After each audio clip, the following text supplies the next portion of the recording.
ಇವತ್ತು ಶಮನ ಆಗಿದೆಯಾ ಯಲಹಂಕದಲ್ಲಿ? ಅಸಮಾಧಾನ ನಾವು ಪಕ್ಷದ ಮೇಲೆ ಯಾವತ್ತೂ ಕೂಡ ಮಾಡೇ ಇರಲಿಲ್ಲ. ಅಭ್ಯರ್ಥಿಯಾದ ಆಯ್ಕೆಯಾದಂಥ ಸುಧಾಕರ್ ಅವರ ಬಗ್ಗೆ, ಅವರ ವರ್ತನೆ ಬಗ್ಗೆ, ಇದರ ಬಗ್ಗೆ ನಾವು ಅಸಮಾಧಾನ ವ್ಯಕ್ತಪಡಿಸಿದ್ವಿ ಹೊರತು ನಾವು ಆವತ್ತು ಹೇಳಿದ್ದೀವಿ ನರೇಂದ್ರ ಮೋದಿಯವರನ್ನು ನೋಡ್ತೀವಿ, ಭಾರತೀಯ ಜನತಾ ಪಾರ್ಟಿಯನ್ನು ನೋಡ್ತೀವಿ, ಜನತೆಗೆ ನಾವು ಕೆಲಸವನ್ನು ನಾವು ಮಾಡೇ ಮಾಡ್ತೀವಿ ಅಂತಕ್ಕಂಥ ಮಾತನ್ನು ಹೇಳಿದ್ವಿ. ನಿನ್ನೆ ನಮ್ಮ ಗೌರವಾನ್ವಿತ ಗೃಹ ಸಚಿವರು, ಚುನಾವಣಾ ಚಾಣಕ್ಯ ಅಂತಕ್ಕಂಥ ಅಮಿತ್ ಶಾಜಿಯವರು ನಿನ್ನೆ ವೈಯಕ್ತಿಕವಾಗಿ ಅವರನ್ನು ನಾನು ಭೇಟಿ ಮಾಡಿದ್ದೆ. ರಾಜ್ಯಾಧ್ಯಕ್ಷರಾದಂಥ ವಿಜಯೇಂದ್ರ ಅವರು ಕೂಡ ಇದ್ವಿ.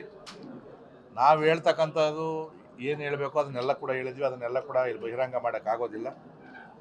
ಅಭ್ಯರ್ಥಿ ಬಗ್ಗೆನೂ ಕೂಡ ಹೇಳಿದ್ವಿ. ನಾಳೆ ಯಾವುದೇ ಇಲ್ಲಿ ಲೋಕಸಭಾ ಸದಸ್ಯ ಗೆದ್ದರೂ ಕೂಡ ಭಾರತೀಯ ಜನತಾ ಪಾರ್ಟಿಯನ್ನು 8 ವಿಧಾನಸಭಾ ಕ್ಷೇತ್ರದಲ್ಲೂ ಬಲ ಮಾಡೋ ದಿಕ್ಕಿನಲ್ಲಿ ಕೆಲಸ ಮಾಡಬೇಕು ಅಂತಕ್ಕಂಥದ್ದನ್ನು ಅಮಿತ್ ಶಾಜಿಯವರು ಕೂಡ ನನಗೆಲ್ಲ ವಿಚಾರ ಗೊತ್ತು. ಇವತ್ತು ನರೇಂದ್ರ ಮೋದಿಯವ್ರಿಗೋಸ್ಕರ ತಾವೆಲ್ಲ ಕೆಲಸ ಮಾಡಬೇಕು ಅಂತೇಳಿ. ಸೊ ನಮ್ಮ ಇನ್ಚಾರ್ಜ್ ಅಗರ್ವಾಲ್ಜಿಯವ್ರನ್ನ ಕರೆದು ನಾಳೆ ಸುಧಾಕರ್ ಅವ್ರನ್ನ ಕರ್ಕೊಂಡು ನಮ್ಮ ಮನೆಗೆ ತಿಂಡಿಗೆ ಬರಬೇಕು ಅಂತಂದರು. ನಾನು ಒಪ್ಕೊಂಡು ಇವತ್ತೆಲ್ಲ ಕೂಡ ನಮ್ಮ ಪ್ರಮುಖ ಮುಖಂಡರನ್ನೆಲ್ಲ ಕೂಡ ಇಲ್ಲಿ ಕರೆದು ಪರಿಚಯವನ್ನು ಮಾಡಿಸಿ ತಿಂಡಿಯನ್ನು ತಿಂದು ಹೋಗಿದ್ದೀವಿ. ನಮ್ಮ ಪಾಡಿಗೆ ನಾವು ಯಾರು ಹೇಳಲಿ ಬಿಡಲಿ ಯಲಹಂಕದಲ್ಲಿ ನಾವು ಬಹುಮತವನ್ನು ಕೊಟ್ಟೇ ಕೊಡ್ತೀವಿ. ಅದು ಇಲ್ಲಿವರೆಗೂ ನಾವು ಯಾವತ್ತೂ ಕೂಡ ಹಿಂದೆ ಹೋಗ್ದವರಲ್ಲ ನಾವು. ಸೊ 7ನೇ ತಾರೀಕು ಇಡೀ ನನ್ನ ಕ್ಷೇತ್ರದ ಎಲ್ಲ ಕಾರ್ಯಕರ್ತರು ಸುಮಾರು ಒಂದು 2,500-3,000 ಜನ ಕೆಲಸ ಮಾಡುವಂಥ ಪ್ರಮುಖ ಕಾರ್ಯಕರ್ತರ ಸಭೆಯನ್ನು ಕೂಡ ಕೇಸರಿ ಒಂದಲ್ಲಿ ಕರಿತಾ ಇದ್ವಿ. ಅವತ್ತು ಅಭ್ಯರ್ಥಿ ಕೂಡ ಬರೋಕ್ಕೆ ಹೇಳಿದ್ದೀನಿ.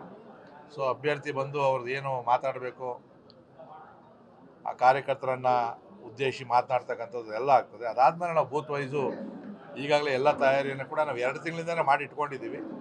ಅದ್ರ ಪ್ರಕಾರ ನಾವು ಭಾರತೀಯ ಜನತಾ ಪಾರ್ಟಿಗೆ ಕೆಲಸವನ್ನು ಮಾಡ್ತೀವಿ. ನಾಳೆ ನಾಮಪತ್ರ ಸಲ್ಲಿಕೆ ವೇಳೆ ನೀವು ಹಾಜರಿರ್ತೀರಾ? ಹೋಗ್ತೀನಿ.